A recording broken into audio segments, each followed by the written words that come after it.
Where's the remote? While I'm sitting here, I'm gonna put on the Bad Batch, Star Wars. Where's the remote at? Oh, here it is.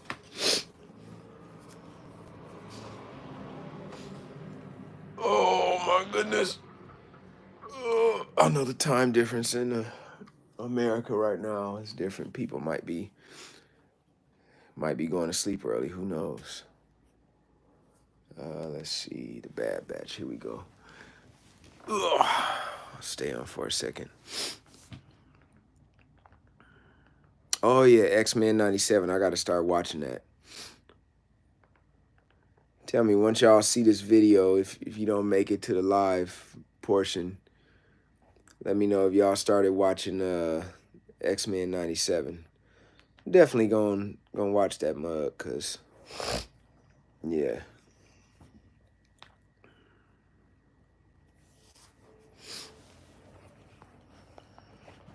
What's up? What's up? I'm good, man. I'm good. I'm still dealing with these allergies a little bit, but I'm all right. How are you doing? I'm good, man. I'm chilling.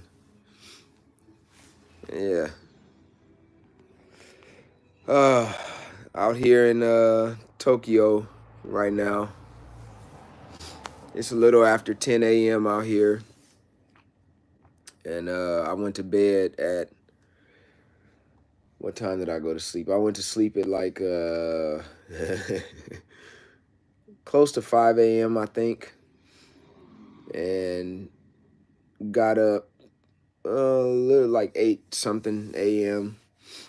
So I had a pretty long night, man. I had a concert that I had to do out in Sendai, Japan, which is basically like a hour and 40 or so minutes north of Tokyo. So did the show. I left for Sendai yesterday morning, and then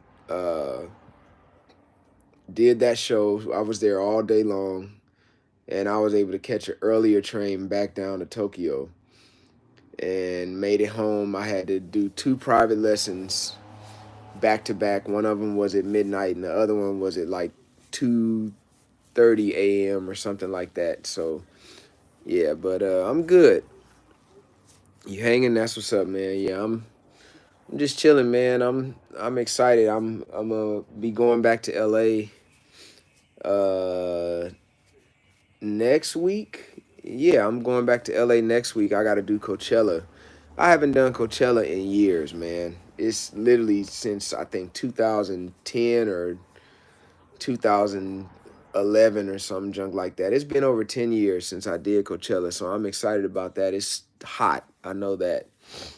But I'm looking forward to that. Looking forward to seeing the Janae Aiko crew and stuff like that. I'm looking forward to seeing a lot of my homies that, they're going to be there working with some of the other performers going on at Coachella.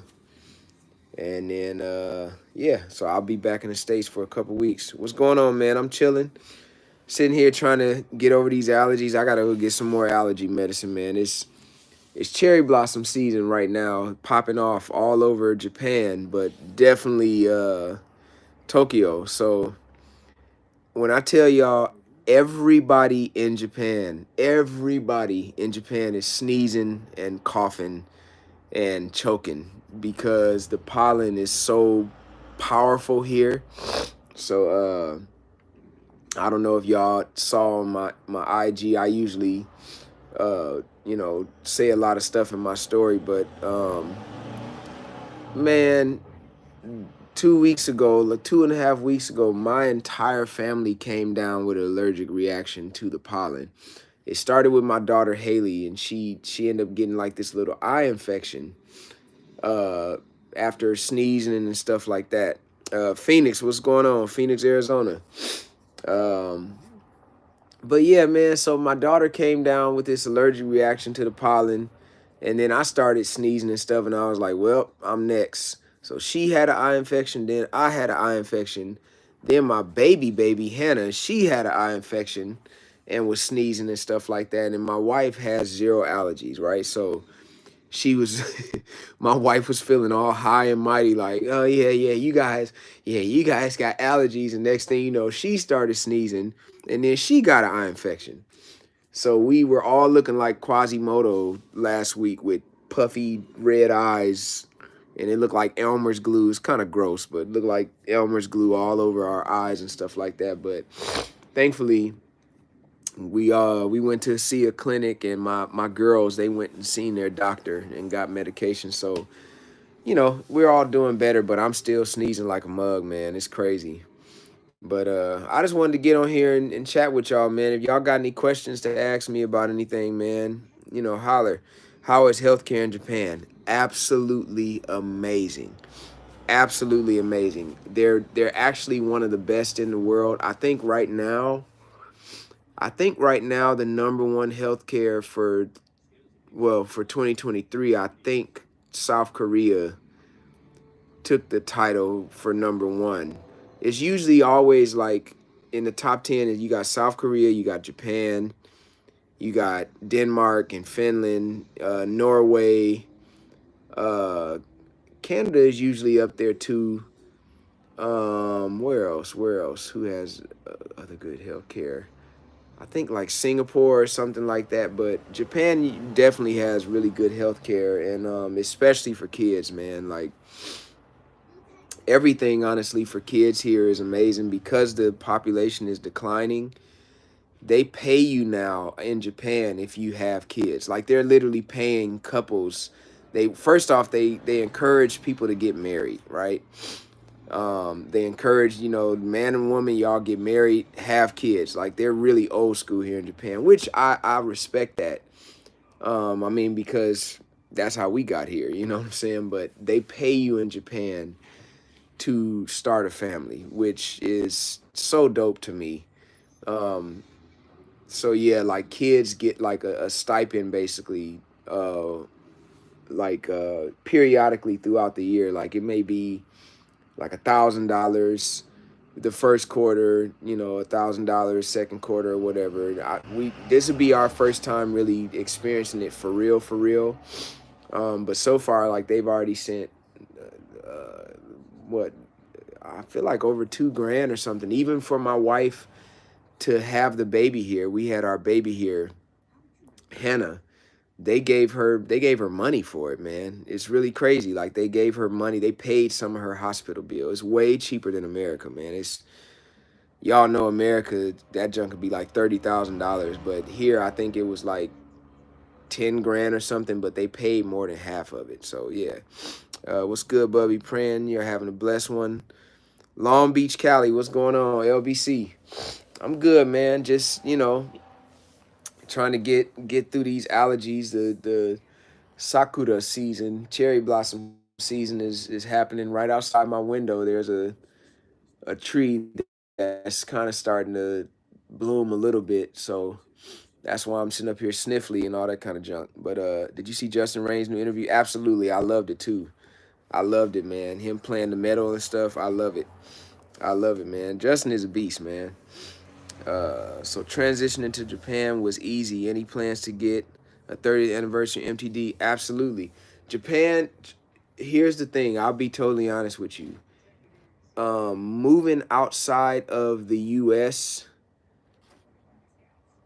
to Japan is somewhat easy, but there are some really difficult things. Like one of the things that we dealt with when we got here, we did this whole process during the brunt of COVID. We started this in 2020, right? So long story short, at the end of 2020, me and my family, we just like bump it. We're going to Japan, right? We're gonna move to Japan.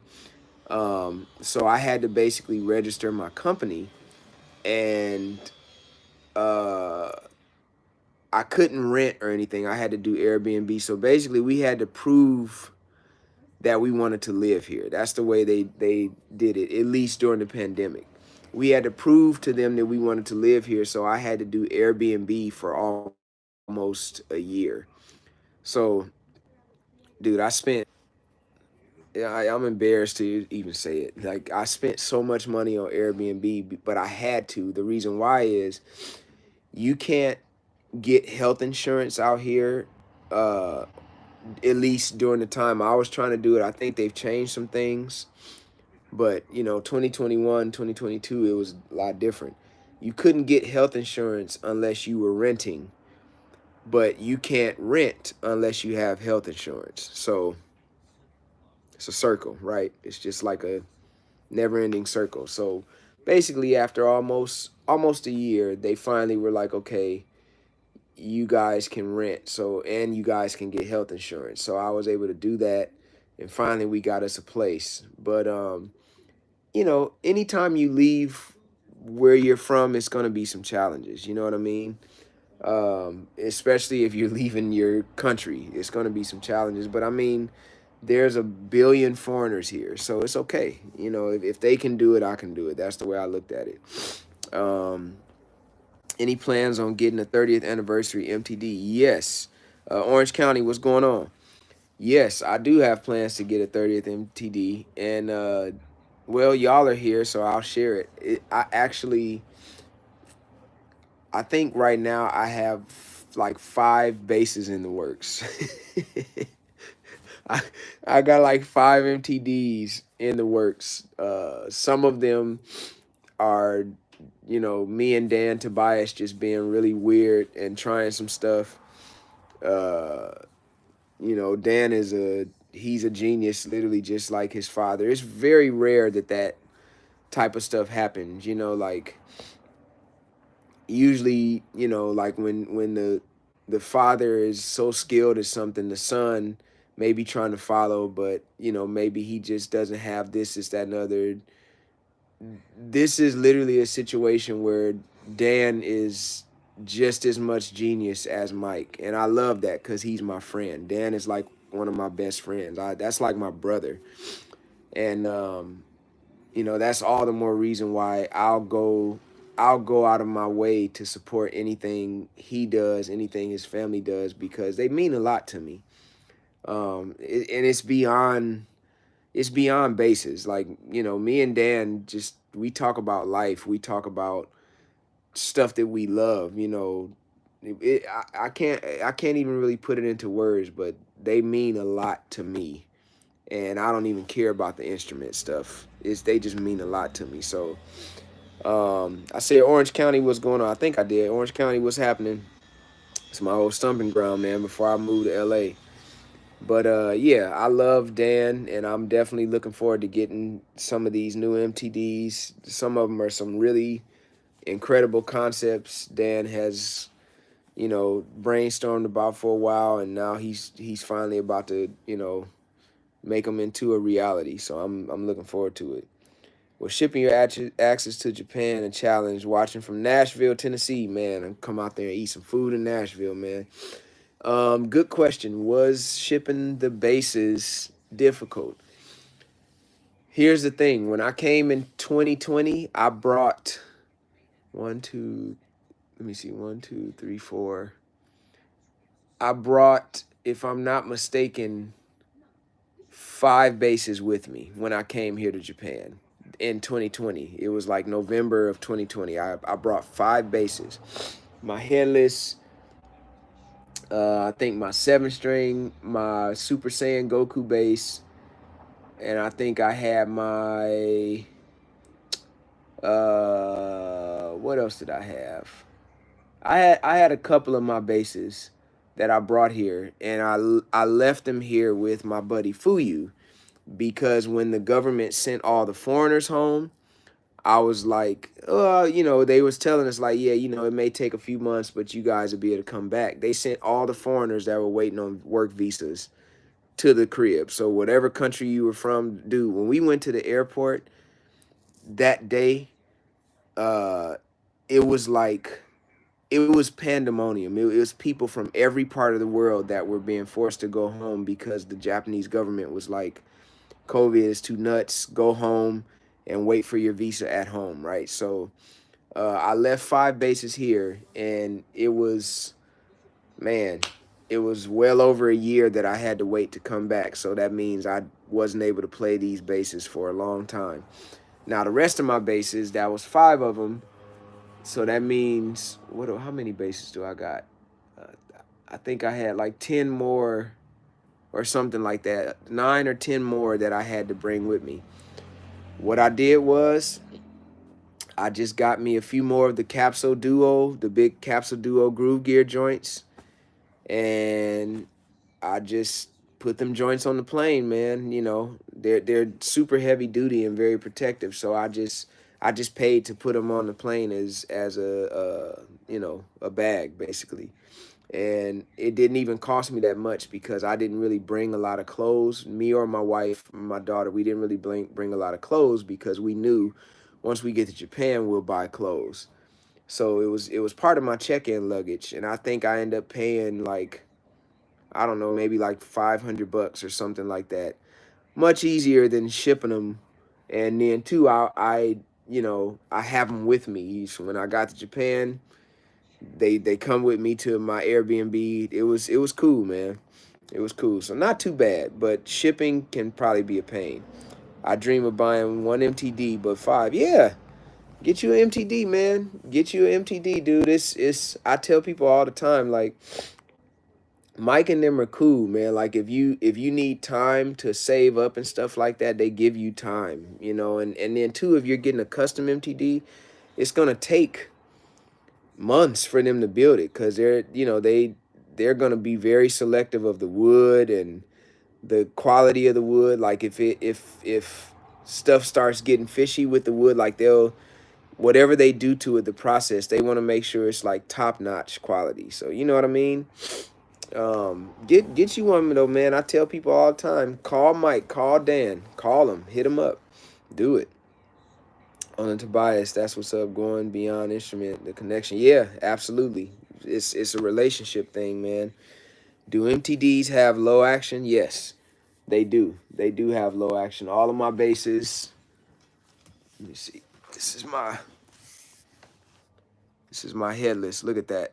Can you see that? This is my headless bass right here. It's pretty low, right?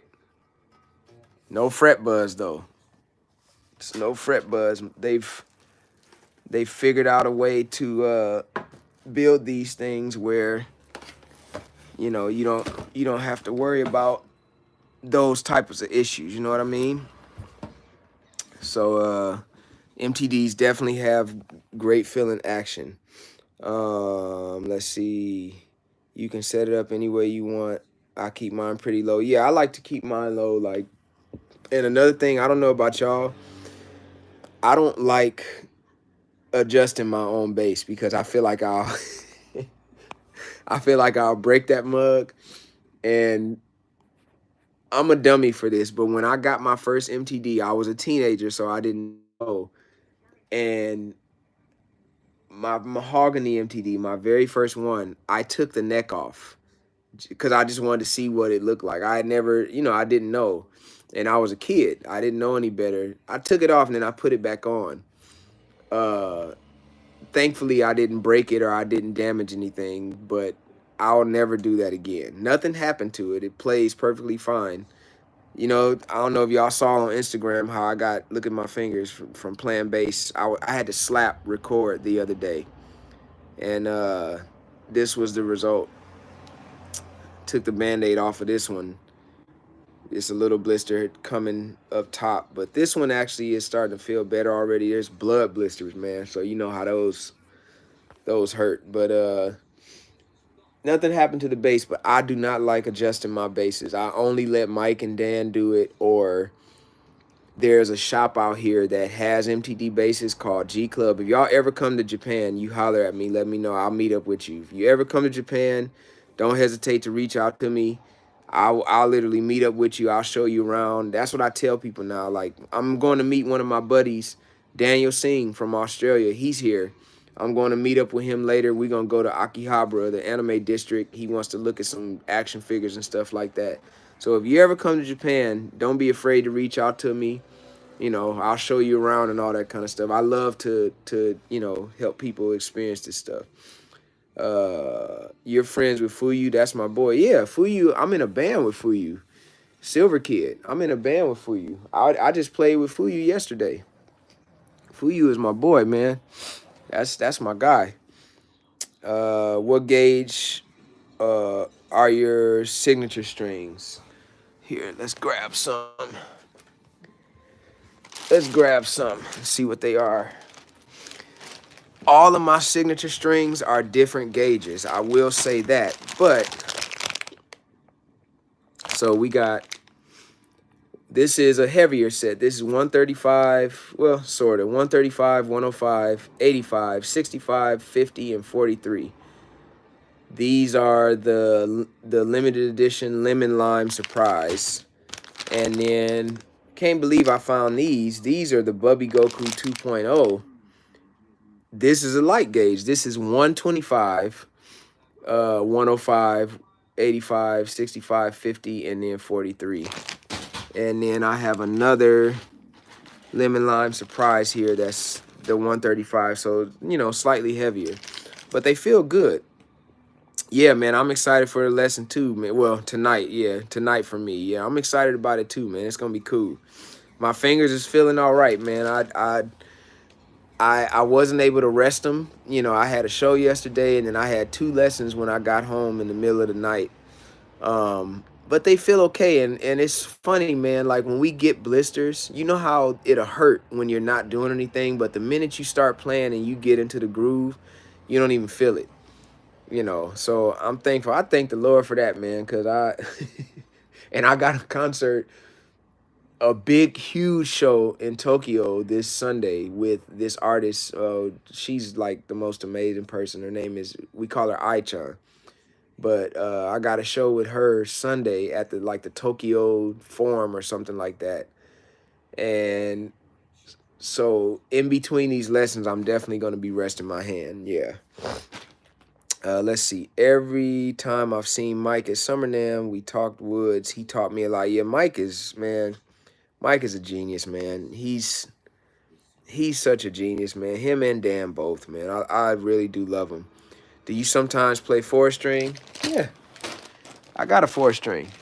I'll show you. These are some of my basses right here.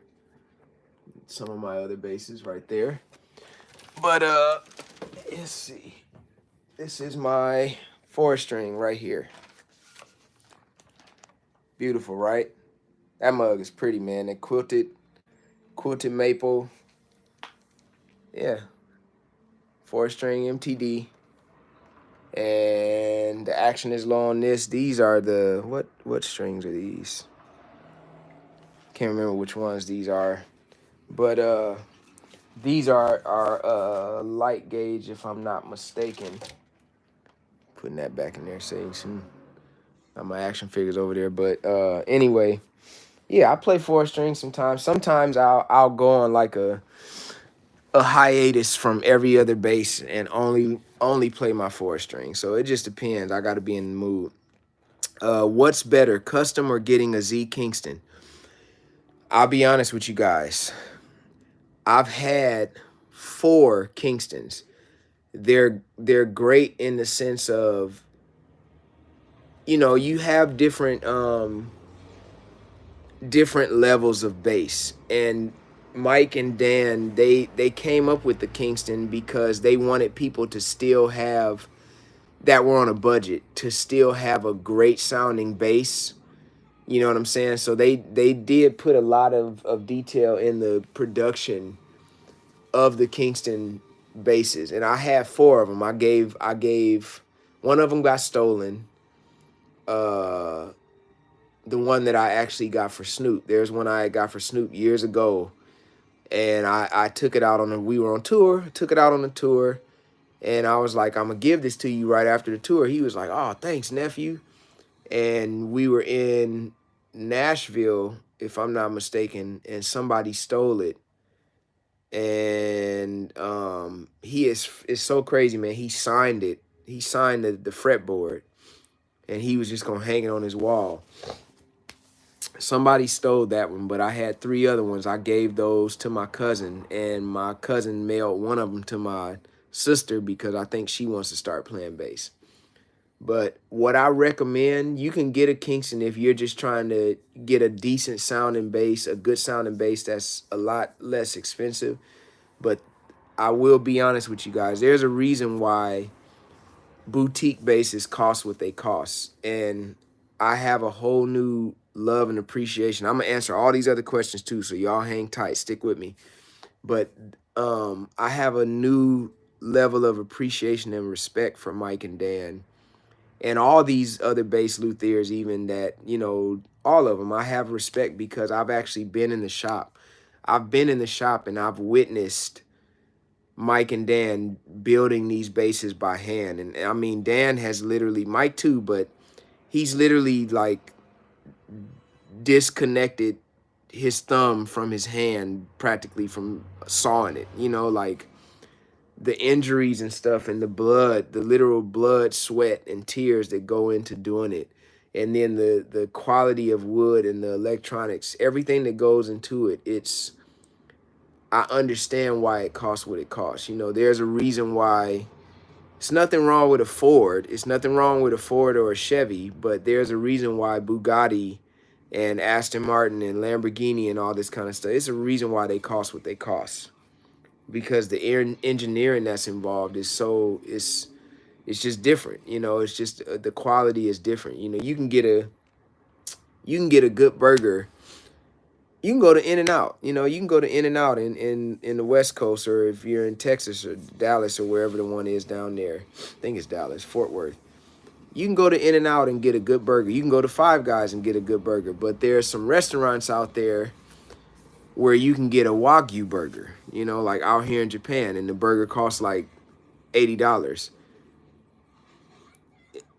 It goes down different. It does. It just tastes different. Nothing wrong with Five Guys. Nothing wrong with McDonald's even, but it tastes different. So if you want my honest opinion, I say do what you must so you can get a custom MTD, because it's going to change your life. I promise you. What's going on, King James? What's happening? What's happening? Do you have a fretless 7-string or have an interest in one? I have a 6-string fretless. Here, I'll show you. I'll show you my 6-string fretless. 1 second. Let me. Whew, this dust, man.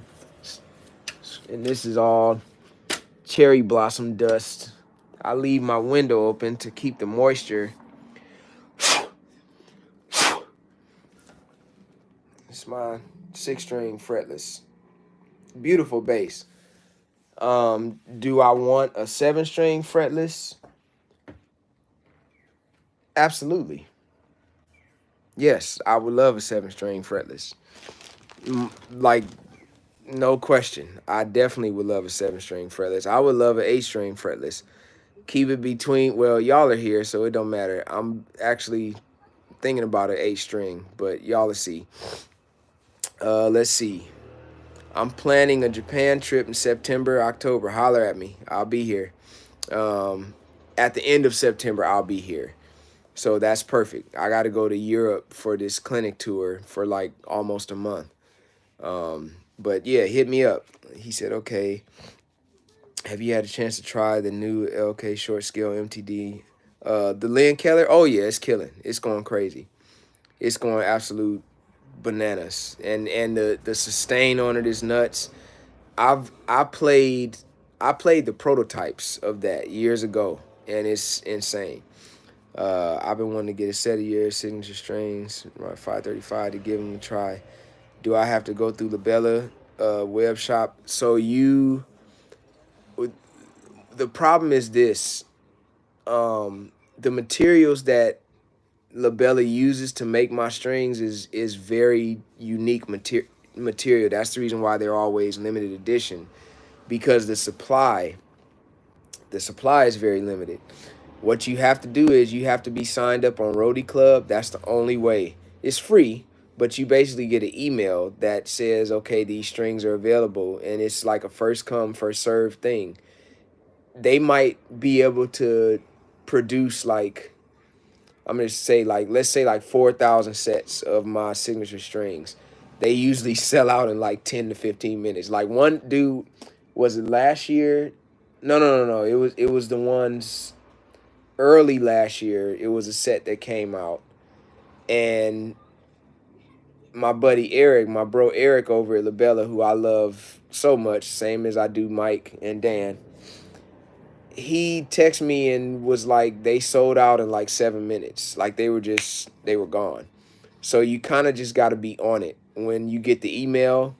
But what I do now, I like to give people a heads up ahead of time, like, yo, dropping some strings on Monday, blah blah blah. Be ready. And Eric just sent me a picture a few days ago of some new joints. So y'all are the first to hear it. Nobody else knows. But Eric sent me a picture of some joints that look crazy. I ain't gonna tell y'all nothing else, but they're gonna be insane. So just be ready. I'll promise you I will get on here. I'll get on Instagram and TikTok and all that and be like, yo, the strings is coming out, so y'all can be ready. My Bubby Goku 4, those joints, I didn't even get those until the end of last year, right? Cherry blossom. It's allergies, man. But though I didn't even get my own strings until like months later because they were gone, right? But I'm glad, man. I got them on two of my bases, my Super 5, the red one, and then my white bass. I got them on those joints. So yeah. You ever listen to Fishman's? Fishman's. What's Fishman's? Like, is it a group? What's Fishman's? Those finishers are the best. Yeah, they are nice. I saw you hanging out with Peanut. Man, I love Peanut, man. That's my dude.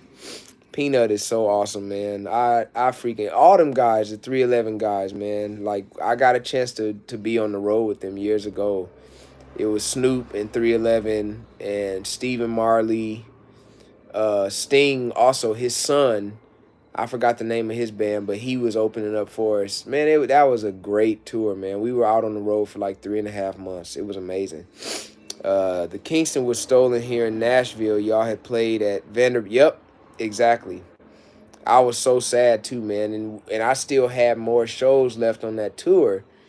And man, I was just so devastated, man. I was so devastated because that had never happened to me. I had never had anything stolen. But it's crazy. Years later, I had, my big, huge Snoop rig, the 9 cabinets. Let me see. 6 of those were stolen. And I had 5 2001 bass heads. 3 of them were stolen. While I was here in Japan, somebody stole them out of a storage that I had them in. And they stole Brian Beller. They had stole his stuff too. So me and him talked about it. We kind of feel like it was an inside job, somebody that had targeted us. Because how else would you know? You know what I'm saying? What's up, buddy? My favorite bass player. Oh, man. I appreciate the kind words, man. Do you ever get back the stuff you lost at the train station? Blessings. Oh, yeah, I did. And I threw a video up. It's here on my YouTube. So what happened was I was coming back from Sendai, and I was really tired, and I left my backpack up on the top shelf in the train, in the bullet train. We call it the Shinkansen, and it was the last stop. And so I just got off, and I'm pulling my bass, and Tokyo Station is all the way on the other side of town. I live in Setagaya, so I'm on like the southwest side of Tokyo. Tokyo Station is somewhat like it's really like the east side, but it's the center of Tokyo, right near the palace and stuff. And I was right down the street from my house, and I was like, wait a minute, where's my backpack? And all I could think of, I was like, well, this is Japan, and I've done stuff before where I dropped my wallet and somebody just set it on like a wall where I could see it easy if I came back. There's been times where I left my bases on the rack on top of the local trains, and somebody saw it, and the next stop they took it off and gave it to the security agent, right? So Japan is like that. All I did was I went back the next day and told them about it. And they were like, no, we don't have it. And I was like, no, somebody told me y'all got it. He thought my bag was a Nike bag, so he kept saying, no, all we have is a Nike. And I was like, no, it's not a Nike. And then he brought it out, and I was like, yeah, that's it. And he was like, oh, the logo, I thought it was Nike. He was an older man, so he didn't know. But nothing was taken out of it, you know. It's perfectly fine. So yeah, I'm fortunate I got that back. Do you think musicians in Tokyo get paid more for gigs versus in North America? No. Nope. And the reason why now, I'll tell you why now. That's actually a great question. I want all y'all to hear me on this. Right now, the currency is out of whack. Back when I first started coming to Japan, the yen was worth more than the U.S. dollar, and it was more than the Canadian dollar as well. Now the U.S. dollar is obliterating the Japanese yen, so they lose a lot of money, honestly, if they're paying. So now here's the thing, there are some gigs out here that do pay really good, but just in my experience and you know, how can I say it? When you've been in the industry for a long time, it's just like any job. Like you get a raise, you know, your pay scale it goes up. Um, but at the same time, there's a standard. There's a standard, and out here they're not necessarily able to match that all the time, depending on who you work with. There are some that do it, but the pay in America is great. The pay in certain parts of Europe is astronomical, like especially the UK. Like they just, but you know, it depends on the finances and the currency situation that's going on. So I've been fortunate where I know I've worked with some cool artists that pay decent out here, but the other side of it is I just try and keep a mindset of I don't want to get so engrossed in the money because that can just lead to bad stuff. Of course I got to take care of my family, but you know, as long as I'm having a good time playing with the people and this is that and the other, I'm satisfied. But uh no, the pay is definitely a lot different for the most part. For the most part. Let's see. Tip to get out of playing Home Alone, the video game. Oh, it depends on who you meet. It's meeting people is the key. It's my wife. They're home. Uh, yeah, my wife just walked through the door. But yeah, it just depends on who you meet. Kingston right next to him. He's commenting here. Let me see. How big a difference are the between the MTD pickups versus the super pickups? Massive difference. The super pickups are custom. Uh, they give a completely different sound. It's a lot more. I feel like of a punchy, growlier sound. And actually, my white bass and my headless bass have the super pickups, but they're not in the super pickup position. Um, I feel like most of my basses going forward are gonna be like that, but we'll see. Let's see. What do you think of the new Galleon Crew? Oh, I've been using it out here in Japan. I've been using the GK Legacy, and I gotta go back to do Coachella next month with Janae Aiko, and so I'm gonna be using all whatever the new gear. I already talked to my boy Forrest Galleon. Whatever the new stuff is, I'm gonna be using it. What's up, babe? I'm live on YouTube right now, just talking to everybody. I've been sneezing. How was it? Okay. Yeah, no, my wife and daughter just walked in. You okay, baby? I don't know. We'll find it though. But I do love the new Legacy and the Fusion. It's all killing. It's all killing. Let me see. Tom Cosmo. What's going on, man? Tom. I saw your email. Oh yeah, okay. For the return email, I missed the end of the story. Brian Baylor, good dude. Yeah, Brian is cool, man. Brian is really cool, man. We both got our stuff stolen at the same time. Hey, Bubby, huge fan. Thank you for that, man. I appreciate that. PJ Young, I appreciate that. But yeah, man. Just out here in Japan. Is it late where y'all are right now? I know most of you are probably in the States or Canada or something like that. Also, I'm gonna start going live on YouTube a lot more often. I'm gonna even be playing like when I do my practice sessions and stuff like that. Uh, I'm go live and stuff like that. So y'all are more than welcome to join. Thoughts on the new Dragon Ball game?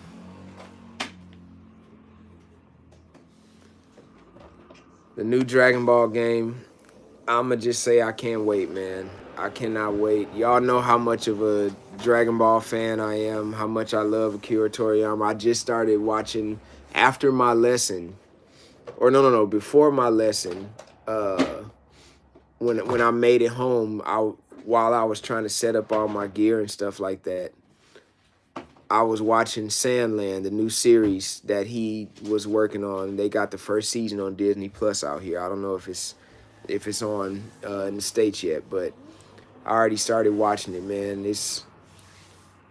I really wanted to meet Akira Toriyama, man, so bad. 7 p.m. Okay, 9:40. Okay, Philly. Okay. 9:45 Oxford. Okay. Practice session. Yeah, I'm gonna start doing that, man. I'm gonna start getting on here. I'm also do it on TikTok because it's some people on TikTok that have asked me would I mind, like, just hopping on and y'all could share with me. I was doing this all the time on my Patreon, and I still got my Patreon up, where I'll get on there and I throw up stuff. I try and throw up something a few times a month, just so people can have content that they could always go back to. Like I don't know if y'all had like the John Patitucci video and the Jeff Berlin and Stuart Ham, all those different videos. I used to watch them just all the time. And so I thought to myself, I said, well, it'd be cool to get a Patreon because I didn't have time to teach. So I've thrown so many videos up, and it's just stuff you could always go back to. So y'all are more than welcome. And I dropped the price on my Patreon too. Because I want to make it reasonable for everybody, but you still got access to all the content. So y'all are more than welcome to subscribe to my Patreon, but I'll definitely be here on YouTube a lot more often. Make sure y'all subscribe, man. Tell your base homies and stuff like that, because, I don't know. I'm just at a place where I'm trying to practice a lot more. As you can see, that is healing, though. It's healing actually pretty fast, and I feel like the liquid, the blood is leaving. This middle finger one is still trying to make its way in, but we'll see. Let's see here. Sparking Zero, yeah, that mug gonna be crazy, man.